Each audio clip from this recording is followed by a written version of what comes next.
Top 5 study methods to actually increase your grades, because let's be real, this is what you really need right now. These are ranked from worst to best, but they're still all good. But what you really want to be using is the one at the end. A presentation by Tilly Taylor, which is my full name if you didn't know, or as you know me, Sustainable Businesswoman. Okay, let's kick this off. Firstly, we have explaining it to somebody in an informal setting. My favourite variation of the Feynman technique, and the reason I say in an informal setting, is because this, for me at least, doesn't really count as revision time. For example, I was in the car with my brother a few weeks ago, and I was trying to explain to him what a natural logarithm was, why you used it, how you used it. That is revision. But I wasn't thinking, wow, this is revision time. And it's also just interesting. And the reason it's on here is because it's not really normally classed as revision time. It's like you have your revision, and then this is a nice little bonus. Coming in at number 4, we have blurting. Why is it so far down the list? Because you can't do it for every single subject. Alright, well technically you can, but it's not going to be the most useful for something like maths. It's great for really content-dense subjects like your history, your English, even your science. Coming in at number 3, we have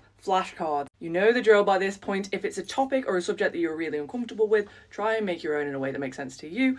But if it's something you're really happy with and it's just really content-dense, just use someone else's, save yourself some time. Coming in at number 2, we have doing past papers under time conditions. This is great because it identifies weaknesses that you have, gaps in your knowledge, what kind of questions you're bad at answering, and then you have the added layer of being able to manage your time in an exam. You know, a minute a mark, it's all wonderful being able to get 30 out of 30 on an essay, but if it takes you 3 hours, then what is the point? And again, when you're marking things, you get to use the examiner's reports, which basically gives you some insight into how other students that cohort did, which is really important because you can make sure you don't make the same mistakes that they did.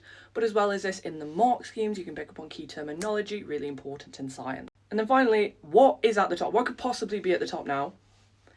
Past paper questions, but from specific question packs. What does this mean? So topics that you're really struggling with, do practice paper questions on them. Look, if I spent like 2 hours doing a practice paper and I was getting 95%, I want to focus my revision on that 5% I didn't get. And look, there's going to be a lot of things that you're not very comfortable with. When you've identified this, go and revise the content and then do specific practice paper questions on them, because this is going to be the most efficient use of your time. And if you want any information about any of these study techniques, check my account. I've got videos on every single one of them, and follow for daily study tips.